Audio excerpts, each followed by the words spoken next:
में छिपकली जैसे चिपक दीवार से, वही में चिपक जा तू अपन भतार से। ढेर दिन पनहर से अइलू हकार से, रात भर मजा जलेबे दो तू प्यार से। आज भर ढेउ दा ढोढ़ी जाने छिउ दा, थकल बा में मौगी से हमारा मिले न देला, लागता बेटी के राखी अकेला। हरदम आँख देखावेला, हरदम आँख देखावेला। दादा रे दादा दमा आज तो एकदम जहर लागत तारू हो। आवा चाट के मर जा। कया बोलो आवा न छाती के मर जा आवा न छाती के मर जा आवा कवना दुख में भाभी तोहार हिया रही हता। एवारा रोज गाड़ी पियाता, भतारा होठल आली पे जियाता। बैठी के रोइबू कमर के दर्द सहना पैबू, बीच से जरिया बैठ के रोइबू कमर के दर्द सहना पैबू। बानी छोड़ा लेना कवनो भी कसर, जादू ओकरा तो करे ना असर। पैसा देखवनी सिकड़ी थमवनी, बहरी ना निकले ले बंगला से। के कर्मा जाल बाटी बोली, बिगहा बेचाई चाली गोली। अरे लग जाई हाथे हाथ पड़ी ये दादा। अरे मारेंगे ऊपर से और धुआं फेंकेगा ऊपर से। बतावन कबरी भइल बा कमरिया ये दादा, कबरी भइल बा कमरिया ये दादा। भौजी हमसे हंसे बोले बतियावे के पड़ी, दिल देवरो संगे तोहरा लगावे के पड़ी, दिल देवरो।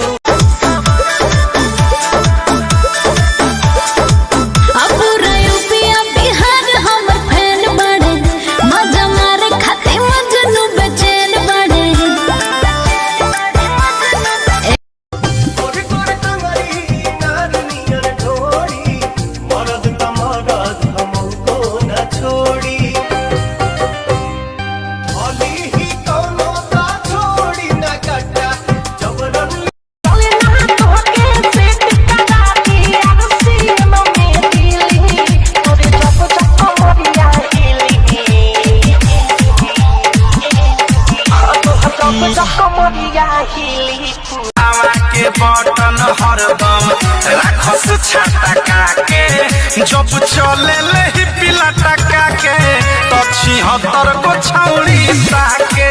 जब चले ले ही पिला टका के, में पायल पेन्ही के जब जब छाना काइला, सब लोग निहारे रूपवा घुंघटा जब हटाइला, घुंघटा जब हटाइला। कहुना जिला में तोहर घर होए राजा, दुनिया जाने ला चल हट हट।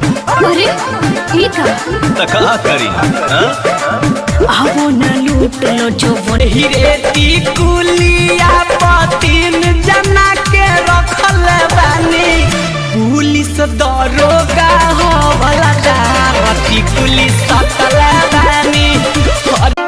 घड़ी घड़ी जे सोहल करत रहे, बतियावे खातिर रोज लड़त रहे।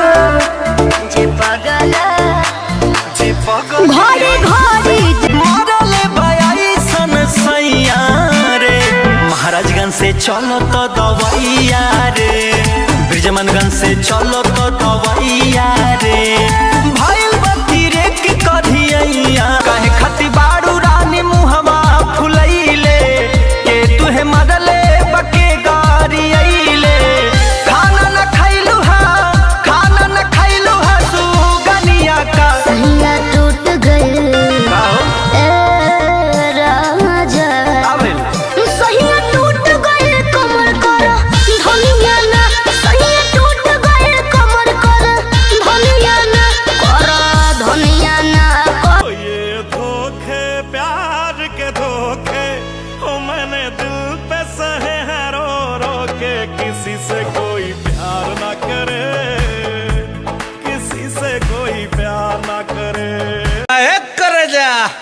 भरी आवाज देखो हम आगे नहीं। अरे ई कौन हरे कहाँ ध्यान बा कर। अरे सरवाई तो लाइन में रहता मार मार